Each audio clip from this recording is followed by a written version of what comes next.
What up, Ring Crew Army, and welcome back to a brand new episode of the Square Circle Podcast. I'm your host, Marie Shadows, and on this episode of the Square Circle Podcast, we'll be discussing just the main event of AEW Revolution that debuted on March 7th, 2021. So if you heard any of my previous podcast episodes I've been on as a guest, I have said that there was no need for an exploding barbed wire death match between Kenny Omega and Jon Moxley. The only reason why I was against the idea, because I don't want to see neither guy get extremely hurt, and I don't want to see neither guy have their career shortened when they could tell a lot more stories in the future and the years to come with AEW and also with all the partnerships that are happening. So I was looking at it from a very cautious side, and I get it that they're telling the story that Jon Moxley doesn't want to stay down. Jon Moxley doesn't want to die. Jon Moxley still wants to go after the AEW World Championship title because on December 2nd, 2020, there was definitely interference. There was definitely cheating going on, and Jon Moxley lost the title. However, I still believe that Hangman Adam Page is due for a championship chase and a championship run when he gets there. I have no idea when that's going to happen. But for this main event of AEW Revolution, I watched it. I actually enjoyed it. I didn't hate it. And I think the reason why I enjoyed the main event is because it was the most safest, explosive barbed wire death match ever. It was definitely not how all the videos were on Twitter, and it was definitely not how the original one definitely was. You know, like I said, I don't want either guy to get hurt. I wanted both guys to be safe. That's all. Were they safe? They were absolutely safe. Inside the ring, they were telling a fantastic story. You know how I usually go into breakdowns of the matches? Well, I'm not really going to do that for this one in particular. I'm going to give you some highlights for this main event and then also talk about the fact that the post-match comments along with the media conference didn't really sit right with me in terms of how to push story further. So we're going to look at it from all the angles that I can possibly see. But right now, if you are new listening to this podcast, I welcome you as a new listener and definitely as a new viewer. If you're watching this over on the YouTube side, make sure to hit that subscribe button, turn on notifications, give the video a like, and also leave your comments about AEW Revolution. And if you are on the audio side of listening to this podcast episode and you're on anchor.fm/Square Circle Podcast, you can definitely leave me a voice message, which will just be similar to leaving a comment, but you're definitely talking. And I'll listen to it and I'll play it on the podcast if need be. And you can also tip me over on the Anchor page by just simply donating whatever you feel is comfortable. It is not mandatory. It is all on your own accord to tip me for my services of talking about professional wrestling and trying to bring some value of professional wrestling into your life and knowledge.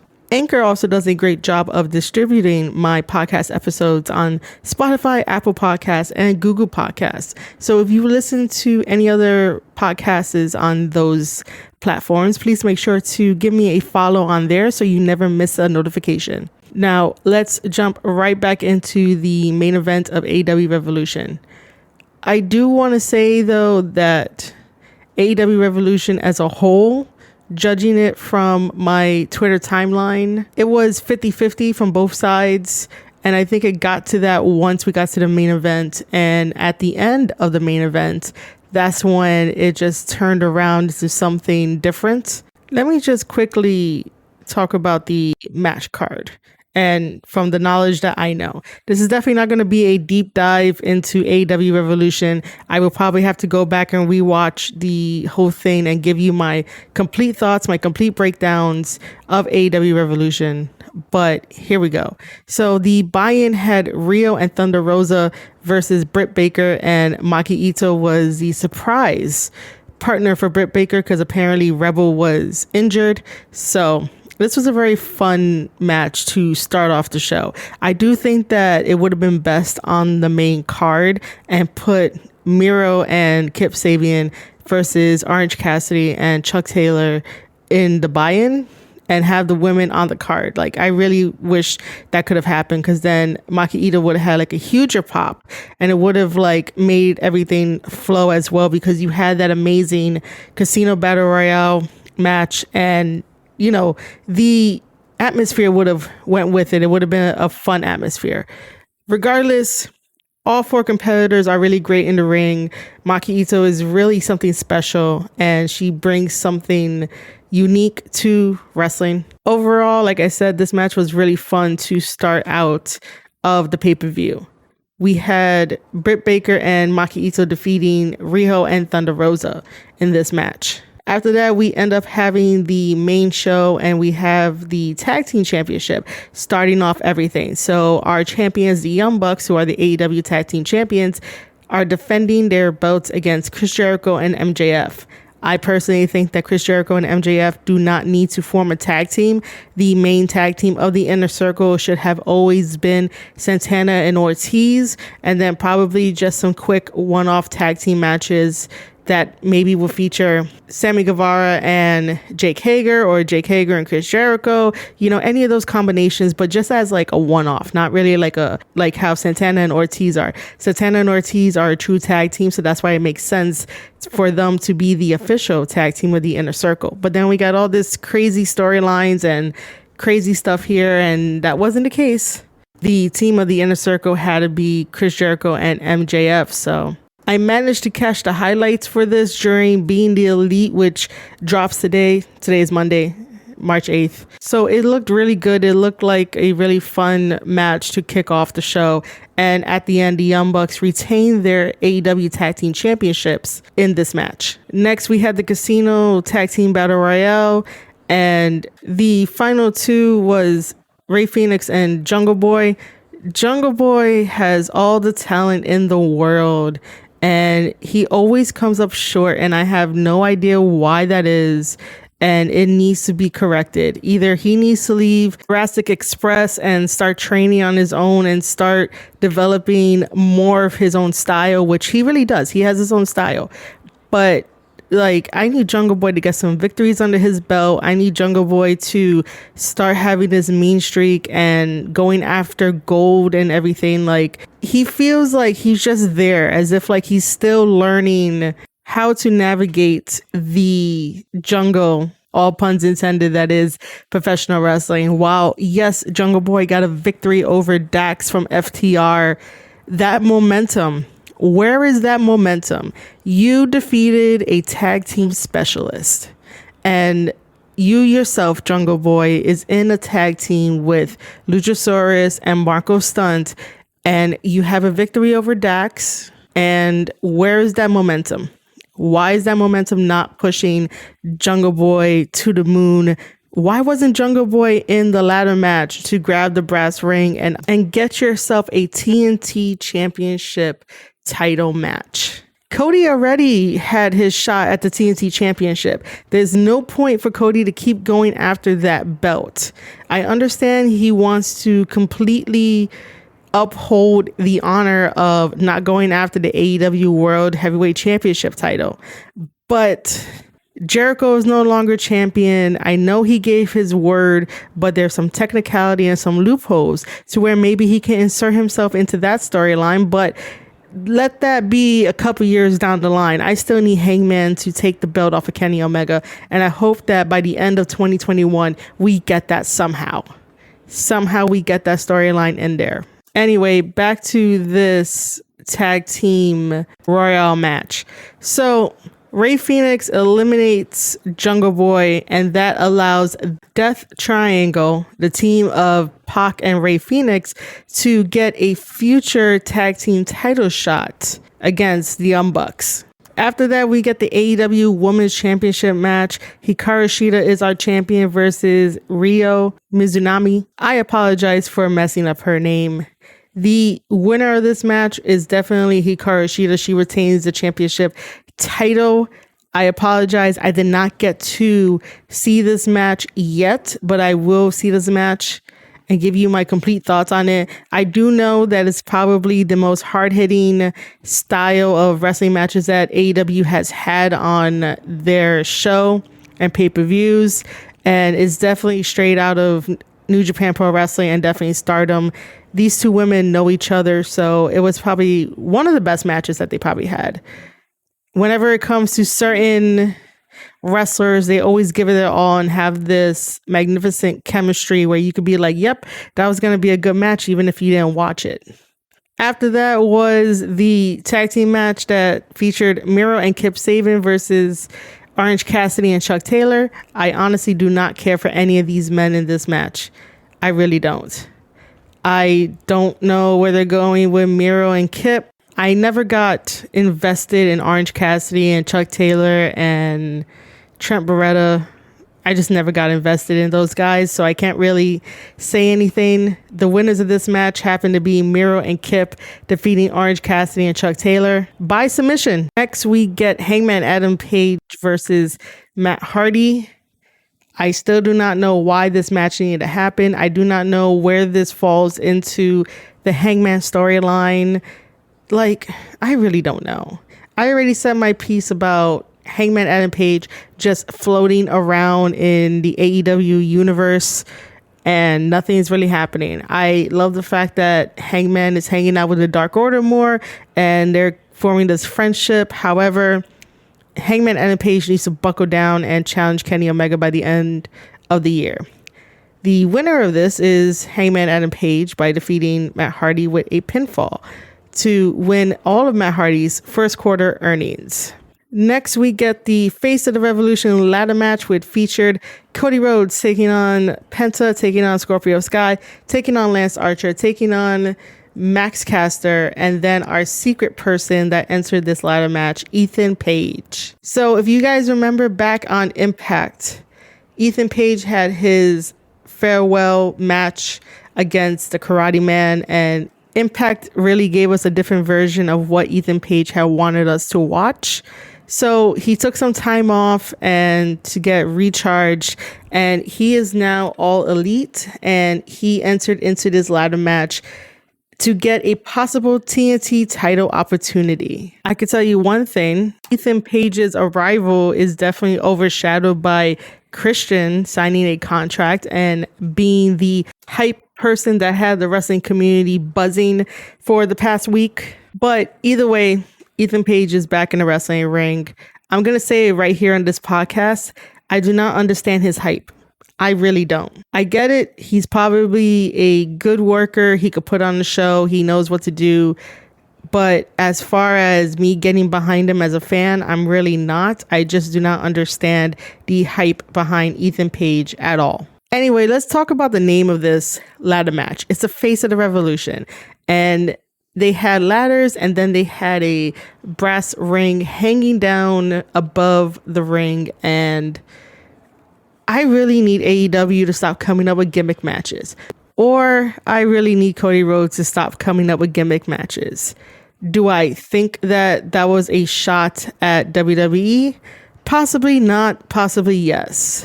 I think that because you work in a particular company for X amount of years and then decide to leave to pursue greener pastures and explore the other side of professional wrestling, which is the indies, and then you have Japan and you have Mexico and you have everywhere else, that the stigma of working in a company beforehand where you're used to a certain schedule, you're used to these gimmick matches because that company is all entertainment. And when you go venture out, it's not going to leave you as quickly as you think it would. And you might feel like it left you. But then again, you're doing matches that are called Face of the Revolution. Every single match that Cody has been in or made in AEW has been some type of gimmick style match. It may not be heavy in the gimmick style match, but there are just certain elements that you know it's a gimmick match. You know it's poking fun at WWE. You know that it's just there to rile up some of the audience that will go on Twitter and will say that AEW needs to stop taking shots at WWE, which I totally agree. They need to focus on their guys and just focus on what they're doing. Like, I wouldn't have a problem if hanging above the ring was a clipboard with a piece of paper on it to be like, hey, this is your contract. It's a TNT thing, or just create something new. You know, when it came to TNA back in the day, and they created the X division and the X Division matches, what did you fight for? You fought for that X that was hanging above the ring, and you got your opportunity to fight the X Division champion. Did they take a shot at WWE? No, because they didn't have to put a brass ring above the ring to be like, oh, look, guys, you're going to have to grab the brass ring and break through. Like, there's other vocabulary you can use to describe your situation to try to break through a glass ceiling or break through a brass ring. You just got to work harder than everyone else and outsmart everyone else in the ring by upping your game. But then again, when you're in interviews and you're on the fly talking, sometimes those common words just come out because that's what you're thinking on the fly. You're not really thinking to talk smart in the interviews or to actually slow down and be like, hey, well, let's dissect this and not use the terms of brass ring and glass ceiling. But I'm getting away from the concept. I just don't like matches where Cody is like, let's have a gimmick match. But it's not really a gimmick match. It's just going to have elements of a gimmick match, but we're going to call it the face of the Revolution because who is really the face of it? And it's like, you have all these guys. Everyone is supposed to be equal. Like, I don't know. I just don't like gimmick matches that have to prove a point to drive a story. You know, we could definitely drive a story without having Face of the Revolution. It could just be a simple ladder match for the TNT title opportunity. And you know, Cody Rhodes wants it because he wants to gain the belt back. Lance Archer has something to prove as well to gain some gold. Scorpio Sky has everything to prove in this match. Everything. Scorpio Sky should have been on that rocket ship and then go all the way to the moon. But unfortunately, him with the injury, you know, things had to slow down. But Scorpio Sky should definitely be the breakout star and should have been the breakout star when AEW started. Penta has a lot of things to prove. I just don't know if he wants to be a singles competitor or he still wants to be a tag team competitor. We'll see what happens. Max Caster just got there, so I really can't say anything except for I need him to up his rap game. Austin Gunn is way better than Max Caster in the rap game. And then Ethan Page just came in, so I don't think it would be fair to give him the TNT title opportunity just yet when he needs to settle in and basically tell us why he's there. So the ladder match happens. Cody Rhodes took a Canadian destroyer on a ladder. Why does Cody have to do this to himself? Cody always takes the most risk in any of his matches, and I understand why, and then people talk about it, so I guess you want to be the talk of the town. It's cool. But I'm here like, you really gonna take a Canadian destroyer on a ladder with a messed up shoulder? Which, by the way, his shoulder got hurt in the match and then they took him out and then he came back and whipped Ethan Page with that weight belt just so that way he could try to get back into the match and try to grab that brass ring for that opportunity. It just feels like he books himself to be the overall star and the talk of the town. While there are other people in the match that can get themselves over and be the talk of the town, again, I said this on the podcast before, who are we always talking about? We're always talking about Cody Rhodes in any of the matches that he has in AEW. Are we talking about any of his opponents that has either beaten him or just beaten him? Like, no. We don't mention the fact that MJF defeated Cody Rhodes anymore. MJF is hanging out with Jericho. We don't talk about the fact that Lance Archer lost to Cody Rhodes and Lance Archer should be settling his loss with Cody Rhodes at some point, like actually settling it. But no, when it comes to Cody Rhodes matches, depending on who he's fighting, it's always like a one-off and it's always like 15 minutes of fame. And what I'm really happy about in this ladder match is that Scorpio Sky got the victory. And I believe he knocked off Cody off of the ladder in order to get the brass ring. And there goes storytelling. There goes a really good storytelling tactic because Scorpio Sky couldn't get the job done when Cody Rhodes was doing the open challenge for the TNT Championship title. And we all thought that that day it was going to change hands. And it should have changed hands that day. So now Scorpio Sky gets a future TNT opportunity against Darby Allin.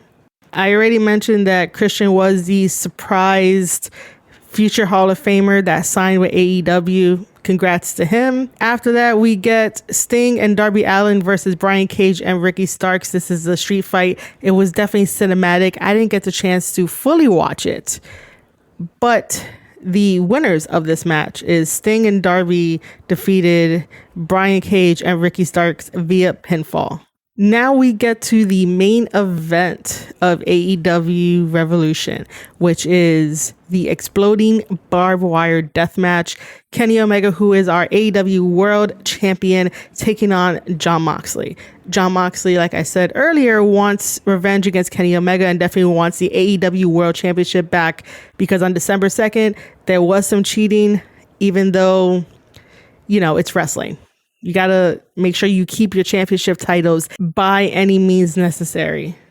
Kenny Omega, on the other hand, wants to get rid of Jon Moxley once and for good, because he has been a thorn in his side for the past 2 years. And at every which turn, Jon Moxley has shown up, and Kenny issued this exploding barbed wire death match to see if Jon Moxley would back down. But no, Jon Moxley is like, I will take you on anytime, any place, anywhere, doing whatever it is that you want. So this plays right into Jon Moxley's wheelhouse of wrestling. He loves the hardcore stuff, and this was actually a really good match, even though I felt like we didn't need it, because again, I want more safety for the guys, especially with Kenny Omega and Jon Moxley. These guys could tell amazing stories, and not everything has to be violent, but I just want both of them to be safe.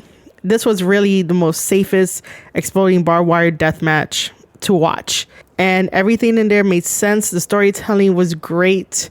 Even having Don Callis on commentary and the commentary team doing a great job to hype this up, to make it feel like a feel-good match, where that you're going to see some exploding stuff, but that hopefully a guy's ear is not going to fall off, a guy's finger is not going to fall off, a limb is not going to go into the crowd or something. So here are the highlights of the match.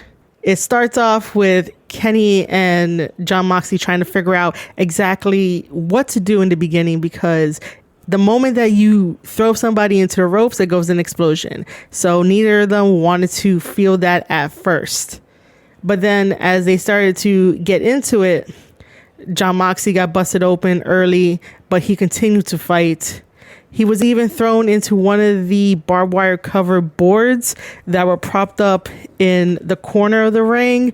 And then Jon Moxley comes in with a drop kick to Kenny Omega, and Kenny got sent into the ropes, and there goes an explosion. He also got sent into the ropes chest first as well during the match. Jon Moxley does the paradigm shift on Omega, but they do it on one of the boards on the outside of the floor that had landmines under them, and that explodes as well. Another great highlight in this match was when Kenny Omega did the one-winged angel to Jon Moxley, and when he went for the cover, Jon Moxley couldn't kick out. Jon Moxley couldn't hold the rope to cause a rope break. So what he did was that he put his foot on the rope to cause an explosion, and that allowed the referee to stop counting, and the match continued. The match continued until the point of the Good Brothers coming out to help Kenny Omega. They gave him a explosive barbed wire bat, and as Jon Moxley was beating up the Good Brothers with the non-explosive barbed wire bat, after he was done, that's when Kenny came in with his own weapon. Bam, hit him. It exploded, and Kenny went for the cover. John kicked out, and then finally they brought a chair into the ring, and Kenny Omega did the one-winged angel on the chair to Jon Moxley, and that allowed Kenny Omega to pick up the 1-2-3, remain our AEW champion. And now all three men are attacking Jon Moxley. The Good Brothers handcuff Jon Moxley because they know that when the clock strikes on the 30-minute mark, that the ring will explode. So we finally get the countdown. It's happening. Eddie Kingston comes out. The Blade and the Butcher and the Bunny are there. They're trying to stop him from going into the ring because everyone knows it's going to explode. And I just thought that was beautiful storytelling from Eddie Kingston. So the storytelling of the Good Brothers coming out, really great. The storytelling of Eddie Kingston coming out to save Jon Moxley, his best friend, was amazing as well. So he comes out, tries to wake up Jon Moxley to be like, yo, we gotta get out of here. And as the timer is counting down and it's starting to hit to 0, Eddie Kingston covers Jon Moxley with his body. And then we get this explosion that happens. But it's not really an explosion. It's just visually it looked weak, but we could definitely turn this into story. So we're going to do a little bit of kayfabing here. But visually, it looked weak. In my mind, the way that Eddie Kingston was selling so hard on the fact that the ring was going to explode is sort of like a missed opportunity when it came to giving Jon Moxley a live mic. So let me get into why I didn't like the fact that Jon Moxley was given a live mic. So first of all, you kind of destroy the mystique of this being a very important hype of a match where anything can happen and both lives are at stake here. So Jon Moxley grabs the mic and he says that Kenny Omega may be a tough son of a bitch, but he can't make an exploding ring worth a shit. And then during the media press conference that was the post-show conference of the AEW Revolution pay-per-view, Tony Khan also doubles down on what Jon Moxley has said and makes it canon for story. And I'm like, but that doesn't help your champion at all. I mean, all right, let's look at it from this perspective.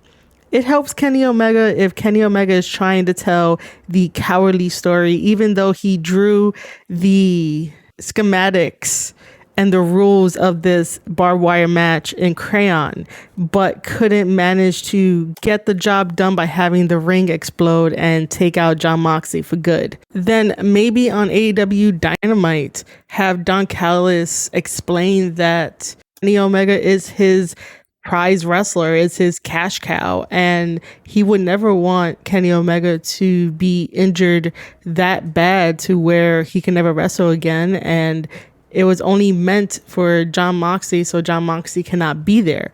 But just to have Don back up Kenny Omega to be like, well, Kenny issue this, to be like, hey, let's see if Jon Moxley could back down, but that backfired, so they had to go through with it. But Callis will never truly put Kenny Omega's life in that much danger to have an actual explosion happen if Kenny Omega did not get out of the ring in time, and if Kenny Omega did not manage to get that 1, 2, 3 before the 30-minute time limit. Like, Don Callis was never going to put him in that type of predicament, but he would have put Jon Moxley in that type of predicament, because that's the whole story, right? The whole story is that Kenny Omega is trying to get rid of Jon Moxley because he's always there at every turn trying to get the title back. So why not save your client? Fuck the other guy, in a way, right? The other perspective too is that you throw Kenny Omega under the bus, even though he was the one backstage at AEW Dynamite being a madman, working on the exploding barbed wire death match and making it how he wants to make it. So, you know, at that point, he probably messed up one of the explosions, so that's on him. But then again, he should have the same stance as Don Callis, that he was never going to put himself in that predicament. So, you know, things happen, especially when you are an architect and you want to make sure that things go according to plan, but sometimes a mistake happens. The other perspective is this. Instead of saying that Kenny Omega can't build this contraption worth a damn, so how do you explain the fact that the Good Brothers came out to help Kenny Omega, and then Eddie Kingston coming to risk his life for Jon Moxley? Like, why do you guys ignore that fact? We could have pushed story rather than trying to bury the champion who's trying to come up with fresh ideas and move the company along. Like, I took it as burying Kenny Omega because I'm still a Kenny Omega fan, and Kenny Omega came up with the match to issue this to Jon Moxley, and the comments just didn't sit right, and then to make it canon doesn't sit right. So again, I ask, why are we ignoring the fact that the Good Brothers came out? Obviously, the Good Brothers came out to help Kenny, and the time was getting closer to the 30-minute mark where we would have saw the explosion happen anyway. So the Good Brothers came out, saved their buddy. He's still AEW champion, and they're like, let's just beat up Jon Moxley, leave him there, because that was the whole plan from the beginning, right? And then Eddie Kingston comes out knowing the dangers. How come we didn't stop to think about maybe Eddie Kingston or the Good Brothers sabotage the way that the ending happened of that match? We didn't talk about that. We didn't talk about maybe Eddie Kingston sort of hire somebody to try and make it a dud of a explosion. And then even though he's covering Jon Moxley, you never know what happens. Even if you hire someone to be like, hey, can you make this bomb a dud? Anything could fly through the air and like hit both of them. And, you know, if we really want to think about it, that could have happened. Or the Good Brothers, knowing the dangers of the exploding barbed wire match, probably had their hand in also trying to make the bomb a dud.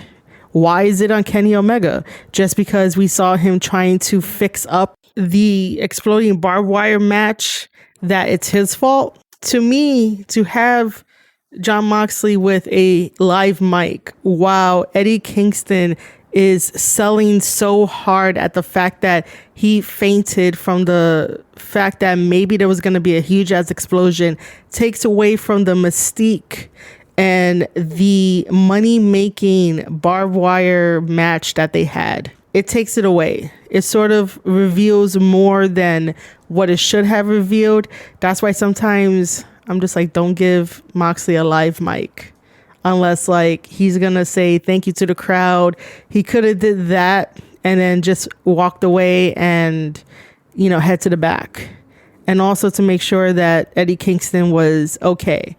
But to throw Kenny under the bus and to have Tony Khan back it up and ignore the fact that the Good Brothers came out, Eddie Kingston came out, and not pushing those storylines to start something, I don't know. It just didn't seem right or appropriate to do. And then also the fact that everyone on Twitter goes after Kenny Omega for nothing. There's people on Twitter who go after Kenny Omega whenever he just types a simple tweet or simply breathes, and people just go and attack Kenny Omega. And then to mention that the bomb was a dud and going along with the storyline doesn't make Twitter any better, because then the trolls are going to attach onto it and still attack Kenny and blame Kenny for the faulty duds, and then blame him for the women's division and blame him for this and blame him for that. And I know that Kenny has put up with a lot of shit in his life, especially in his career, and he has managed to bulldoze through all of that. And he has the wonderful fans, including myself, that will stick by him and defend him. But don't give the trolls of Twitter and social media the power to continue their toxicity towards your main stars. Don't do it. That's why I think it also doesn't sit well with me that those comments were made. Like, they should have capitalized on the fact that the Good Brothers were there, Eddie Kingston was there, and that's how it should have ended. All right, ladies and gentlemen, I hope that you enjoyed my analysis of AEW Revolution. Make sure to leave me your thoughts, your comments. You could do it one of two ways. The first way is, if you're listening to this, the audio podcast via anchor.fm/Square Circle Podcast. You can definitely leave me a voice message on Anchor, and then I'll listen to it, play it on the podcast. If you are watching the video version of this over on the YouTube side, make sure to hit that subscribe button, turn on notifications, give this video a like, and drop your comment down below. The more that we get people to sub and comment and like, the more the video will show up in the algorithm and more people can hear my perspective on AEW, all things AEW. So head over to youtube.com/Square Circle Podcast. Help me get to that 100 subscriber goal so I can have that custom URL. If you guys want to give me your comments on this podcast episode or any previous podcast episode, I am very active on Twitter. Follow me at Marie_Shadows, and we could definitely talk about professional wrestling there. Ladies and gentlemen, you have been listening to an episode of the Square Circle Podcast. I am your host, Marie Shadows, and I'll see you guys on the next one.